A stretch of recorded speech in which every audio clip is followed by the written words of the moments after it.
जय श्री राम दोस्तों। आज के इस ज्योतिष कार्यक्रम में इस राशि के सभी जातकों का श्री काल भैरव धाम में हार्दिक स्वागत करते हैं, हृदय से अभिनंदन करते हैं। माता भद्रकाली, बाबा भैरवनाथ आप सभी के ऊपर सदैव कृपा बनाए रखें। जी हाँ दोस्तों, समय और परिस्थिति कभी भी बदल सकती है, इसलिए हमें किसी का अपमान नहीं करना चाहिए। इस मंत्र को दोस्तों हमेशा याद रखना, कब कौन किसके काम आ जाए। दोस्तों इस राशि के सभी जातकों के लिए बता रहा हूं कि इस समय इस राशि के सभी लोगों के लिए बहुत खास होने वाला है और बहुत बड़ी इस समय मैं आपको खुशखबरी लाया हूं। दोस्तों आने वाले अगले 2 महीनों में आपके जीवन का यानी पासा पलट जाएगा। निश्चित तौर पर मैंने टाइटल में लिखा है कि पासा पलट जाएगा। यह जो अगले 2 महीने हैं यह आपके जीवन में एक बड़ा परिवर्तन लेकर के आने वाले हैं। दोस्तों मैं आप बात कर रहा हूं बुध महाराज की, जो ग्रहों के युवराज माने जाते हैं दोस्तों, और बुध का राशि परिवर्तन होने वाला है। और दोस्तों यह जो परिवर्तन है यह आपके जीवन में एक बहुत बड़ी खुशियां लेकर के आने वाला है दोस्तों, क्योंकि बुध के राशि परिवर्तन के बारे में और इस बार बुध का राशि परिवर्तन बहुत खास होने वाला है दोस्तों। खास इसलिए है क्योंकि बुध 27 फरवरी को अपनी नीच राशि यानी मीन राशि में प्रवेश करेंगे, लेकिन वहां पर शुक्र महाराज पहले से विराजमान है, पहले से मौजूद है, क्योंकि शुक्र मीन राशि में उच्च के हो जाते हैं। तो दोस्तों बुध के लिए बनेगा नीच भंग राजयोग आपके 6ठे भाव में, जो कि धन त्रिकोण भाव माना जाता है। 6ठा भाव धन त्रिकोण से जुड़ा है, इसलिए नीच भंग राजयोग जो है आपके जीवन में पासा पलटने के लिए आ रहा है। और यह किस प्रकार से पासा पलटेगा और इसके क्या प्रभाव होंगे आपके जीवन में, दोस्तों यही मैं आपको बताऊंगा। और वीडियो में बिल्कुल भूल नहीं करना, वीडियो को बीच में छोड़ने की अंत तक देखने का प्रयास करना दोस्तों, वीडियो बहुत ही महत्वपूर्ण है आपके लिए। दोस्तों हम बुध महाराज की बात करूंगा और इससे पहले मैं मंगल की कुछ बात करना चाहता हूं दोस्तों। मंगल महाराज आपके भाग्य भाव में है, यानी मंगल महाराज जो है ग्रहों में सेनापति माने जाते हैं और आपके भाग्य भाव में है। 24 फरवरी को मंगल मार्गी हो चुके हैं। आपको मालूम होना चाहिए दोस्तों मंगल आपके धनेश भी है और सप्तमेश भी है। भाग्य स्थान में मंगल मार्गी हो चुके हैं। तो सबसे पहले तो 24 फरवरी को दोस्तों मैं बताऊं कि आपको काफी पॉजिटिव इससे फील होगी। और दोस्तों 24 फरवरी से मंगल जो सुबह मार्गी हुए हैं तो काफी पॉजिटिव चीजें आपके साथ होंगी और आपके जीवन में काफी बदलाव आएगा, घर में खुशियों का माहौल बनेगा। आप इस बात को दोस्तों फीलिंग कर रहे होंगे। आपके परिवार का जो माहौल खराब चल रहा था, घर में जीवन साथी के साथ मनमुटाव था, कई चीज के परिवार में माता पिता के साथ बात हुआ, तो वहां पर तालमेल अब आपके अच्छे होने वाले हैं। आप ध्यान देना दोस्तों, क्योंकि 24 फरवरी से यह स्थितियां आपकी बदल चुकी है। और दोस्तों जो आपका पैसा फंसा हुआ था, रोका हुआ था कहीं, वह आने वाला है। निश्चित तौर पर आप बिल्कुल ध्यान रखें, वह पैसा आने वाला है और धन आने के नए मार्ग आपके खुलने वाले हैं।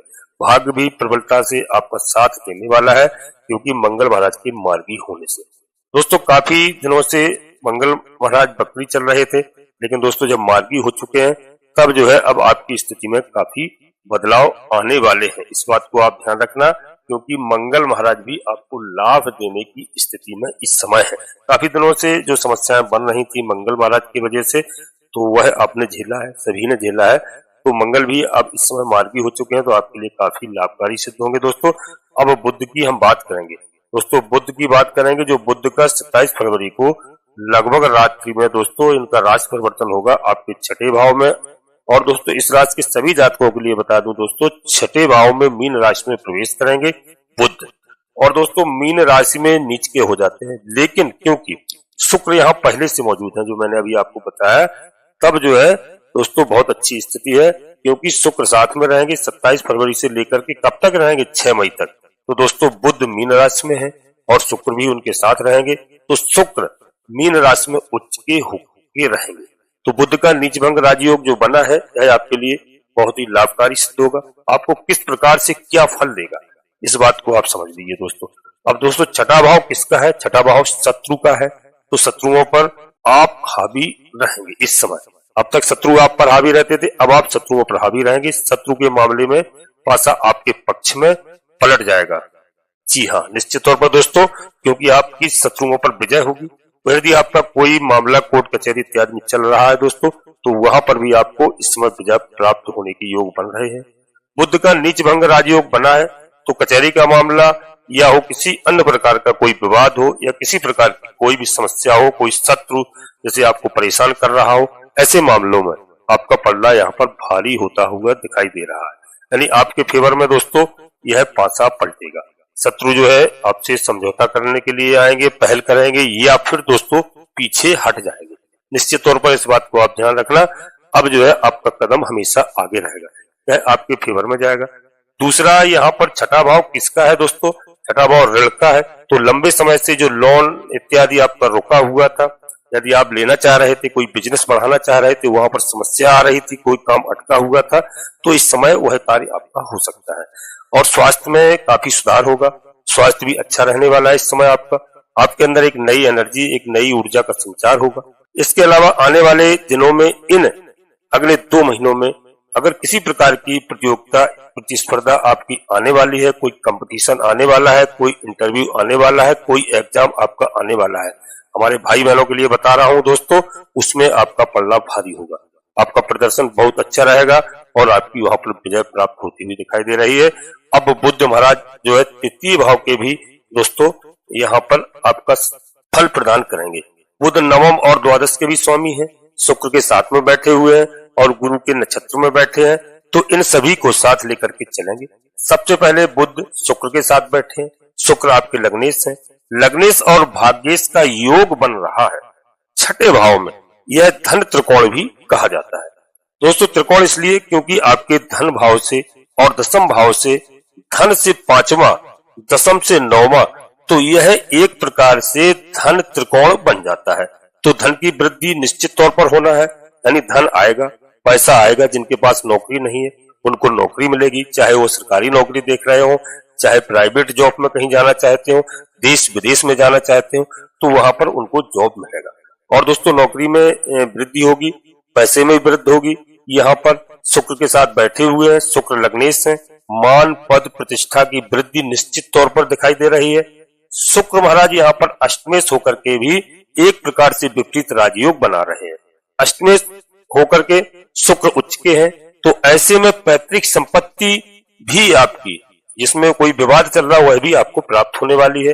गुप्त धन आपको प्राप्त होने वाला है, बीमा इत्यादि से भी धन प्राप्त होने के यहाँ पर प्रबल योग दिखाई दे रहे हैं दोस्तों। जिनका कोई भी मामला पैतृक संपत्ति से जुड़ा हुआ या बीमा धन से, कहीं गुप्त धन की प्राप्ति से जुड़ा हुआ है, तो वहां पर वह सब प्राप्त हो सकता है। शुक्र महाराज का विपरीत राजयोग भी बना है छठे भाव में, और बुध का नीच भंग राजयोग बना है। तो दोस्तों ये दोनों राजयोग आने वाले अगले 2 महीनों में आपको बहुत ही बढ़िया फल दिलाने वाले हैं, रिजल्ट आपको बहुत अच्छे मिलने वाले हैं यहाँ पर दोस्तों। लेकिन परिवर्तन भी साथ में आ रहा है, और यह जो परिवर्तन होगा यह आपकी भलाई के लिए, आपके अच्छे के लिए होने वाला है। और परिवर्तन क्या होगा दोस्तों, यहाँ पर ध्यान दीजिए। 27 फरवरी को जो बुध महाराज का परिवर्तन है, स्वयं नवम और द्वादश के स्वामी माने जाते हैं। नवम और द्वादश के स्वामी बुध जो है बृहस्पति के नक्षत्र पूर्वा भाद्रपद नक्षत्र में है, और बृहस्पति आपके तृतीय भाव के स्वामी है। तो तीसरा भाव, नवम भाव, द्वादश भाव और छठा भाव, यह नौकरी में परिवर्तन को भी दर्शाता है।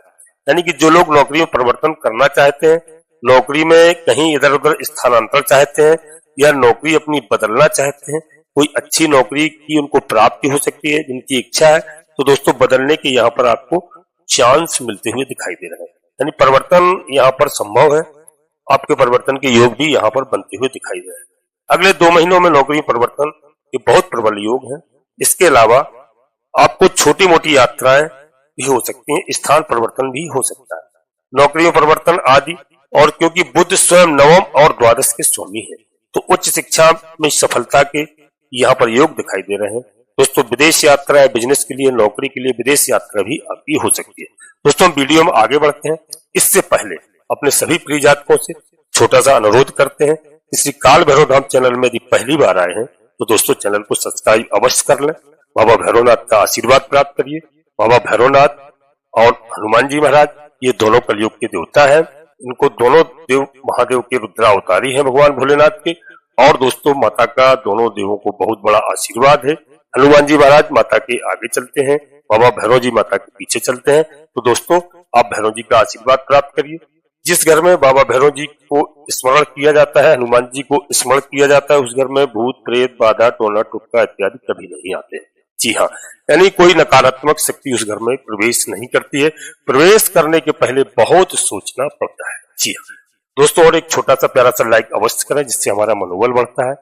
और कमेंट्स बॉक्स में सर्वप्रथम मैं यही सलाह देता हूँ अपने सभी प्रिय जातकों के लिए, अपनी कुलदेवी को याद करिए, अपने कुलदेवता जिनको लोग जानते तक नहीं है। कोई लोग देश विदेश प्रदेश में रहने लगे हैं, अपने माता पिता से पूछिए, दादा दादी से पूछिए अपने कुलदेवी और कुलदेवता के बारे में, क्योंकि आदि समस्याएं यहीं से उत्पन्न होती है। तो सबसे पहले अपनी कुलदेवी कुलदेवता को और अपने इष्ट देवता को याद करें, और इसके बाद माता भद्रकाली कृपा करो, बाबा भैरवनाथ कृपा करो, हनुमान जी महाराज कृपा करो, शनिदेव महाराज कृपा करो। जो भी देव आपको प्रिय लगे उनको मन में याद करते हुए एक बार नहीं कम से कम 3 बार अवश्य लिखें।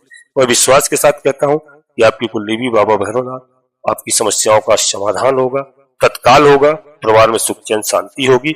जी हाँ दोस्तों, और वीडियो पूर्णतः आज की चंद्र राशि पर और लग्न राशि पर आधारित है। यदि आपको अपनी चंद्र राशि लग्न राशि मालूम नहीं है, फिर आप अपने प्रचलित नाम के आधार पर वीडियो को देख करके पूरा लाभ प्राप्त करें। लेकिन अपने सभी जातकों को मैं बार बार अनुरोध करता हूं, समझाता हूं कि दोस्तों कोई बड़ा निर्णय लेने के लिए, विशेष निर्णय लेने के लिए जन्म कुंडली का विश्लेषण अवश्य किसी योग्य ज्योतिषी से कराएं और समय समय पर कराते रहें। क्योंकि दोस्तों एक नाम के लाखों करोड़ों लोग होते हैं। जब जन्म कुंडली का विश्लेषण कराओगे तो आपको बड़ा निर्णय लेने में कोई समस्या उत्पन्न नहीं होगी। अपनी जन्म राशि और दोस्तों लग्न राशि भी मालूम होगी। ग्रह यदि आपका कोई खराब भी चल रहा है तो उनके बारे में हमें जानकारी होती है, हम उनकी पूजा अर्चना करते हैं दोस्तों, उपाय करते हैं, और ग्रह हमारे प्रसन्न होते हैं, हमारी मदद करते हैं। हमारी बात दोस्तों समझ रहे होंगे। नोटिफिकेशन की बेल को दबा करके सिलेक्ट ऑल अवश्य कर लें, जिससे हमारी आने वाली वीडियो आपको समय से प्राप्त हो सके। जी हाँ दोस्तों, अब आगे बढ़ते हैं वीडियो में। जैसे मैं चर्चा कर रहा था, विदेश जाने की यदि तैयारी कर रहे हैं तो विदेश यात्रा भी उनकी हो सकती है, चाहे पढ़ाई के लिए हो चाहे जॉब के लिए हो। और दोस्तों और वहां पर रहना चाहे तो वहां पर वह भी सेटलमेंट उनका वहां पर बैठ सकता है। जी हाँ, उनके कार्य इस समय संपन्न हो सकते हैं, क्योंकि तीसरा भाव, नवम भाव और द्वादश भाव यह विदेश में सेटल होने को दर्शाते हैं। जी हाँ, ज्योतिष शास्त्र के अनुसार यह जो परिवर्तन है नीच भंग राजयोग भी बन रहा है और परिवर्तन भी दर्शा रहा है। यह परिवर्तन आपके आने वाले दिनों में आपको एक मजबूत नींव प्रदान कर सकता है, आपके कार्य क्षेत्र में आपको एक स्टेबल बेस प्रदान कर सकता है। जी हाँ दोस्तों, यह परिवर्तन भी साथ में दिखाई दे रहा है, इसलिए मैंने कहा था कि पासा जो है पलटने वाला है, जीवन में बड़ा परिवर्तन आने वाला है। इसके बाद मित्रों 1 मार्च को बुध जो है उत्तरा भाद्रपद नक्षत्र यानी शनि के नक्षत्र में प्रवेश करेंगे। उत्तरा भाद्रपद नक्षत्र शनि महाराज का है, उसमें प्रवेश करेंगे। शनि आपके चौथे और 5वें भाव के स्वामी हैं और 5म भाव में ही गोचर कर रहे हैं। तो शनि के नक्षत्र में भी बुध का जो प्रवेश है 1 मार्च को, यानी मार्च 27 फरवरी से आगे 1 मार्च है। तो दोस्तों एक बात तो तय है इस राशि के सभी जातकों के लिए कि बुध की दशा अंतर्दशा चल रही है, उनकी नौकरियों परिवर्तन के बड़े प्रबल योग दिखाई दे रहे हैं। तो यानी जो परिवर्तन नौकरी को लेकर के है, यह तो मतलब दोस्तों यहाँ पर 80% तक दिखाई दे रहा है कि नौकरी में परिवर्तन का योग होगा। खासकर दोस्तों बताया कि बुध की दशा अंतर्दशा में तो आपकी जॉब चेंज होने का जो सपना है वह भी पूरा इस समय हो सकता है। इसके अलावा शनि के नक्षत्र में होंगे 1 मार्च को, तो शनि चौथे और 5वें भाव के स्वामी हैं। तो प्रॉपर्टी में दोस्तों आपको लाभ होगा, क्योंकि चतुरेश होकर के 5म भाव में वृद्धि का योग बना रहे हैं। तो प्रॉपर्टी में आपको फायदा होना निश्चित तौर पर दिखाई दे रहा है। अब यहाँ पर क्योंकि शनि जो है यह स्टेबल एसेट के कार ग्रह माने गए हैं, तो दोस्तों यहाँ पर जो है स्टेबल एसेट में क्या होता है कि नया घर या कोई प्लाट या कोई प्रॉपर्टी लेने का योग बनता है और 5म भाव में बैठे हैं। तो दोस्तों यहाँ पर यह आपके बदल सकते हैं, मकान भी लेने के योग बन रहे हैं, नया मकान भी आप चेंज कर सकते हैं दोस्तों, ऐसा है। और संतान की तरफ से थोड़ी बहुत चिंता रहेगी, क्योंकि शनि की वजह से संतान की थोड़ी धीमी प्रगति हो रही है। संतान की तरफ से ये जरूर थोड़ी सी चिंता आपको हो सकती है, क्योंकि शनि बैठे हैं 5म भाव में, तो धीमी गति दे रहे हैं, धीमी उन्नति के कार्य ग्रह माने गए हैं, लेकिन फिर भी प्रगति तो देंगे ही दोस्तों। और 15 मार्च से लेकर के मित्रों यहाँ पर 7 अप्रैल का जो समय है यह बहुत ही खास आपके लिए आने वाला है। 15 मार्च को बुध महाराज बकरी हो जाएंगे और 7 अप्रैल तक बुध बकरी रहेंगे। तो जितने भी जो फल मैंने आपको बताए हैं नीच भंग राजयोग, विपरीत राजयोग परिवर्तन को लेकर के, ये पहले या बाद में होना निश्चित है। जी हाँ दोस्तों, तो आप यहाँ पर हमारी बात को समझ गए होंगे। और दोस्तों एक बात और बता दें कि यहाँ पर बुध बकरी जो हो रहे हैं, बकरी होकर के बुध जो है ज्यादा दुगनी गति से अपना फल प्रदान करेंगे। उसके बाद फिर 27 अप्रैल को बुध जो है स्वयं अपने नक्षत्र में चले जाएंगे, रेवती नक्षत्र में। तो दोस्तों 27 अप्रैल को और 27 अप्रैल से जब बुध अपने नक्षत्र में प्रवेश कर जाएंगे तो भाग आपके पक्ष में रहेगा। लंबी दूरी की यात्रा और दोस्तों आपकी हो सकती है, धार्मिक यात्राएं हो सकती हैं। जी हाँ, और यहाँ पर इंपोर्ट एक्सपोर्ट का कारोबार बहुत बढ़िया आपका चलने वाला है। कोई बड़ा ऑर्डर भी आपको जबरदस्त मिलने वाला है। यहाँ राजनीतिक क्षेत्र में यदि आप हैं तो उसमें बहुत तेजी से बहुत बड़ा बदलाव भी हो सकता है, आपको बहुत बड़ी जिम्मेदारी भी मिल सकती है। जी हाँ, और दोस्तों 27 अप्रैल के बाद जो दोस्तों बताया आपको सभी अपने साथियों के लिए, सभी जातकों के लिए कि दोस्तों यह तारीख आप नोट कर लेना। इसके अलावा विदेश यात्रा, जिनको ग्रीन कार्ड, वीजा आदि इत्यादि कुछ बनवाना चाह रहे हैं तो वहां भी उनको सफलता मिलती हुई दिखाई दे रही है। जी हाँ, और दोस्तों द्वादश भाव के स्वामी बुध अपने ही नक्षत्र प्रवेश कर गए, तो दोस्तों 6 मई तक रहेंगे वहां पर। आज की वीडियो बहुत ही महत्वपूर्ण होने वाली है, इसीलिए मैंने कहा कि अंत तक रहना। 6 मई तक आपको जो है बुध के प्रभाव से आपके विदेशी कार्य, विदेश से जुड़े कार्य अवश्य ही संपन्न होंगे। यहाँ पर दोस्तों राहु साथ में बैठे हैं, 6ठे भाव में राहु भी बैठे हैं, हम उनको दोस्तों इग्नोर नहीं कर सकते। राहु की वजह से थोड़ी बहुत स्वास्थ्य संबंधी समस्याएं आपको आ सकती है। राहु जो है कई बार अचानक से कोई स्वास्थ्य समस्या पैदा कर देते हैं, अचानक पहले बताते नहीं है। और मीन राशि में है तो दोस्तों मीन राशि का संबंध पैरों से, घुटनों से है। तो टांगों में, घुटनों में, पैरों में तकलीफ राहु महाराज दे सकते हैं या पेट आदि की समस्या रह सकती है राहु की वजह से। तो राहु का आप उपाय अवश्य करें। जी हाँ, और राहु का सप्तम यानी सप्तधान्य, मतलब इसमें राहु को प्रसन्न करने के लिए जो 7 तरह के अनाज हैं वह सबसे सुंदर उपाय है, इनको आप दान कर सकते हैं। जी हाँ, 7 तरह के अनाज आप समझ रहे होंगे, गेहूं है, चना है, मसूर है, ज्वार है, बाजरा, इस तरीके का सप्तधान्य यानी 7 प्रकार का अनाज जरूरतमंदों को आप बांटें। जी हाँ, और दोस्तों पक्षियों को भी खिला सकते हैं, 1 मुट्ठी रोज भिगो करके पक्षियों को डालना प्रारंभ कर दें। इससे राहु प्रसन्न होते हैं, राहु शांत होते हैं। और बुध और शुक्र भी शुभता बढ़ाने के लिए आप यदि पुरुष हैं तो अपने दाएं हाथ की फिंगर में दोस्तों, इंडेक्स फिंगर में आप ओपल धारण कर सकते हैं। जी हाँ, और दोस्तों इसके लिए आप अवश्य किसी योग ज्योतिषी से अवश्य पूछना, ये मेरे अनुसार है कि दोस्तों आप इसको धारण कर सकते हैं। जैसे दोस्तों वो बुध महाराज को प्रसन्न करने के लिए गणेश जी महाराज की आराधना करें, गणेश जी महाराज का पूजन अर्चन करें, गणेश महाराज को हरी दूबा का आप भोग लगाएं। और शिवालय में यदि आपके पास में कहीं शिवालय परिवार सहित भगवान भोलेनाथ विराजमान है तो भोलेनाथ का आप यदि ज्यादा नहीं कर सकते हैं तो आप प्रतिदिन दोस्तों आप मंदिर जाइए, जलाभिषेक तो कर ही सकते हैं परिवार सहित। और महाशिवरात्रि का ये पर्व आने वाला है दोस्तों, और यह दोस्तों कल ही पर्व आने वाला है। तो आप बिल्कुल जो है भगवान भोलेनाथ के परिवार सहित आप सभी लोग रुद्राभिषेक करें, अभिषेक करें, पूजा अर्चना करें। जी हाँ दोस्तों, अपनी वाणी को हम यहीं पर विराम देते हैं और अपने सभी प्रिय जातकों से पुनः एक बार अनुरोध करते हैं कि श्री काल भैरव धाम चैनल में पहली बार आए हैं तो बाबा भैरवनाथ का आशीर्वाद प्राप्त करिए दोस्तों। चैनल को सब्सक्राइब कर लें और एक छोटा सा प्यारा सा लाइक करें, जिससे हमारा मनोबल बढ़ता है। कमेंट्स बॉक्स में पूरी भक्तिभाव के साथ अपनी कुलदेवी को, अपने कुल देवता को, अपने इष्ट देवता को सर्वप्रथम याद करें। इसके बाद माता भद्रकाली कृपा करो, बाबा भैरवनाथ कृपा करो, हनुमान जी महाराज कृपा करो, शनिदेव महाराज कृपा करो। जो भी देव आपको प्रिय लगे उनको मन में याद करते हुए एक बार नहीं कम से कम 3 बार अवश्य लिखना।